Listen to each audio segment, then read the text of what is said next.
This is TWiT. There is Apple news. Believe it or not, this is usually the slow time as we get ready for They didn't wait till after the show. They waited till after the show last week to announce that they were going to allow repairs. We've talked about it on every other show, but I, obviously want to ask you all what you think about it. There's really kind of two schools of thought. One is, and I think I fall in this camp, right on. That's great. The other is, no one's ever going to do that.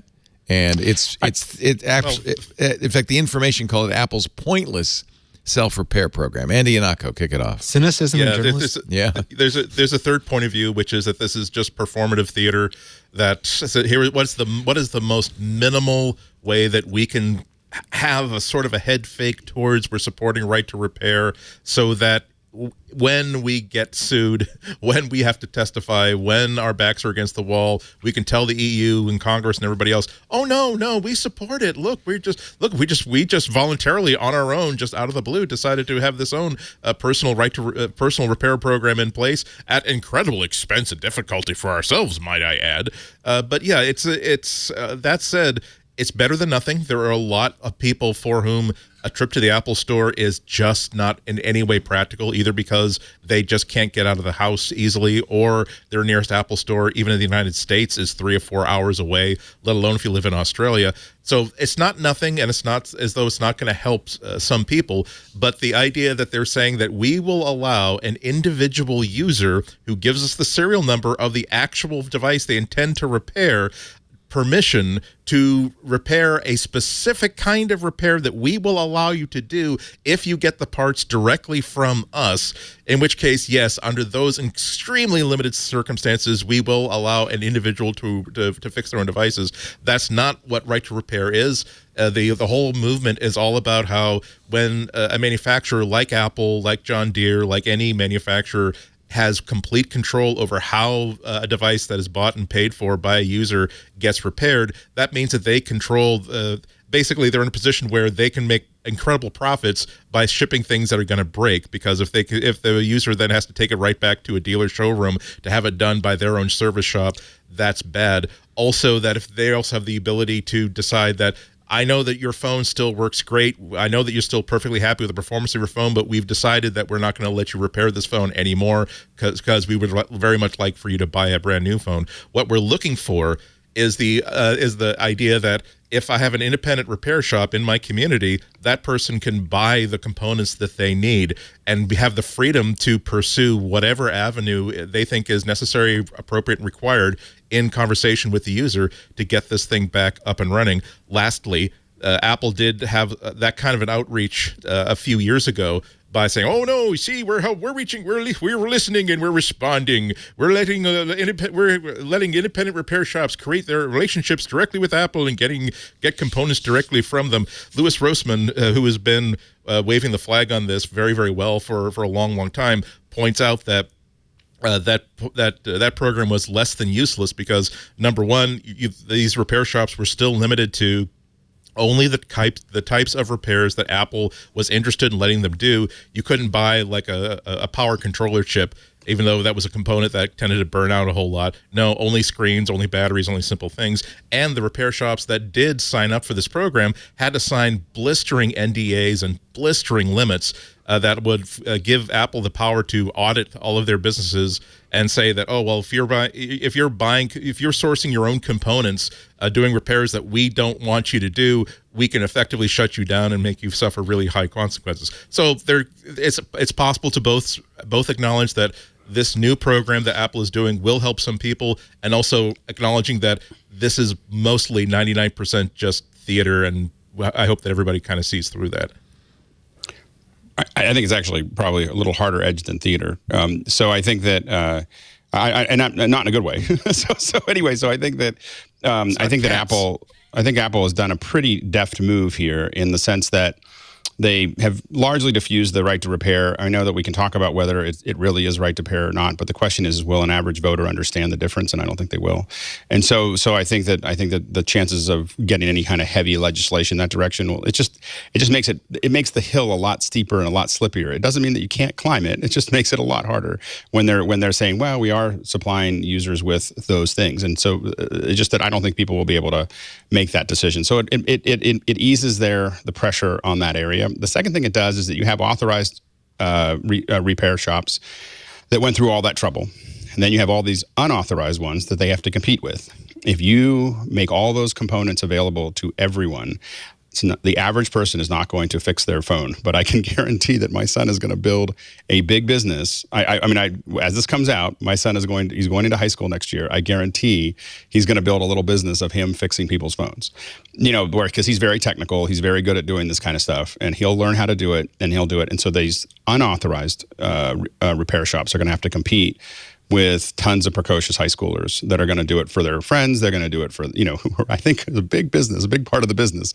But then turn it into little businesses. And so this is what we would usually think of as flushing the market, by just creating so much opportunity that you basically spread out the revenue opportunity so that it's not high enough for people to for authorized, it doesn't really change anything. If anything, it'll make it better. For unauthorized, it's going to be a pretty rough environment, because they're going to have to compete with a lot more people that will get the training and the tools and the components to do it. And again, it won't be the average person. No average person is going to fix their phone, but a lot of other folks are going to be empowered to build little businesses out of their home that don't have to pay rent or probably even taxes. So anyway, I think that those are going to be the things that are going to be much more complicated for a lot of the unauthorized dealers. I think that this is a pretty rough check into the boards. You don't think that's a good thing? I think that it's. I think that it's good for Apple. I think that it's. If I was, I don't have a. How about for users? Neutral. Do you think it's a good thing for users? Yeah, I think it's fine for users. I think it doesn't. I don't think it's gonna. I think that. I would never let any stranger touch my phone. So when I look at it for users, I just go, that's crazy. But you would not do these kinds of repairs like you wouldn't do your own screen repair.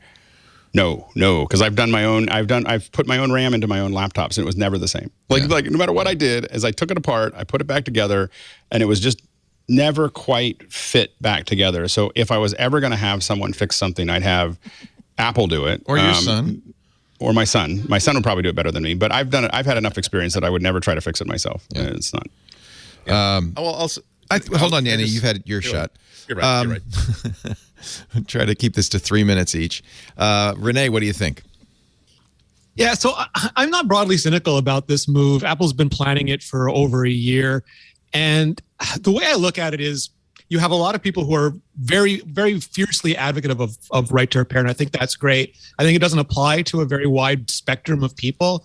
And I think that Apple also is incredibly controlling. And while we look at things like they won't let us do this and that, Apple's just looking at, how do we build a device that's super easy to do this, that has this battery life, that does this. They're not looking at it from a repair angle, not out of malfeasance or out of malice, but they're just looking at what is the most economical way for us to service this many devices and to put this long battery life into it, and to cover the legalities of what happens if somebody does have an incident with a lithium-ion battery. They have all sorts of corporate concerns which are not typically aligned with right to repair concerns, and everything is a trade-off, everything is a balance, everything is a compromise. And I think Apple is slowly moving out of their we must control everything mentality. And previously they were using a model where it was just cheaper and easier for them to swap out devices. Like they didn't even repair them at Apple stores, really. There were a few things that they did over time and it changed, but you would bring in a phone, they'd give you another phone and you'd leave, and then they'd send that phone off to a plant to recycle, but they can't scale. Like Apple literally can't scale to repair everything. And like Andy said, there are whole countries that don't have Apple stores, and there are mail-in programs, but you can't always mail everything in, and it's not accessible to everybody. So I think this is just a small step. The thing that I was more interested about last week was they also said that they're not going to be quite so draconian about the deals with authorized resellers. If they want to use third-party parts, they just have to make it abundantly clear that they're not official Apple parts, and then Apple's going to have no involvement with that. Like previously, they were worried that it would be a cause of confusion, or you'd get a poor quality part thinking it was an Apple part. But they've moved forward on that. So I think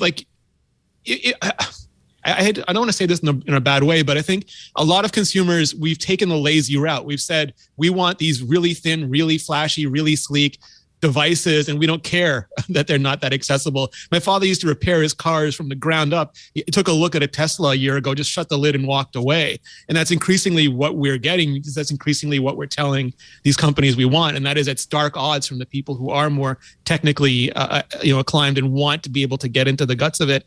And I think eventually you're going to have to make a choice. Like, if Apple is a console market, you're buying a console, like it's buying an Xbox versus buying a PC. And that's one of the things that is worse about the console market, is you're not just taking apart your modern Xbox or PlayStation the way you take apart your built from scratch PC.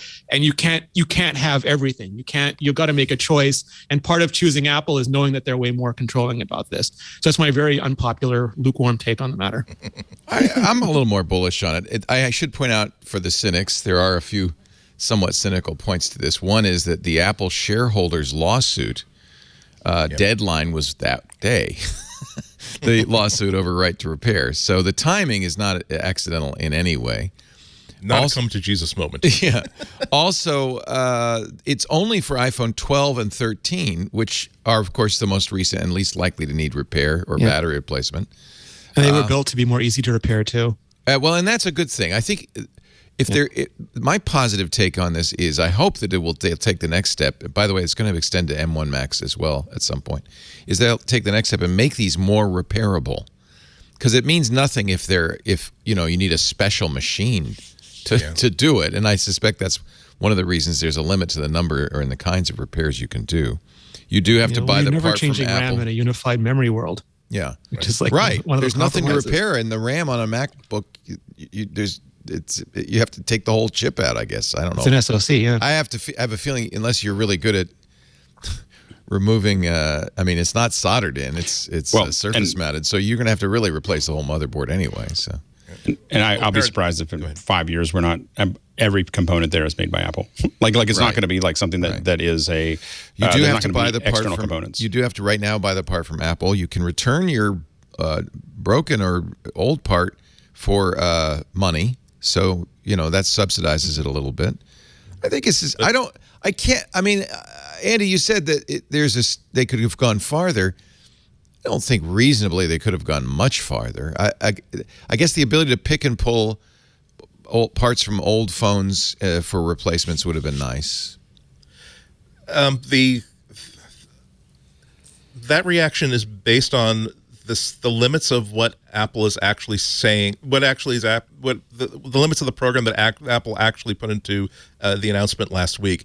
When we talk about right to repair, it really is a lot like, pornography. How does the person listening to you define this thing?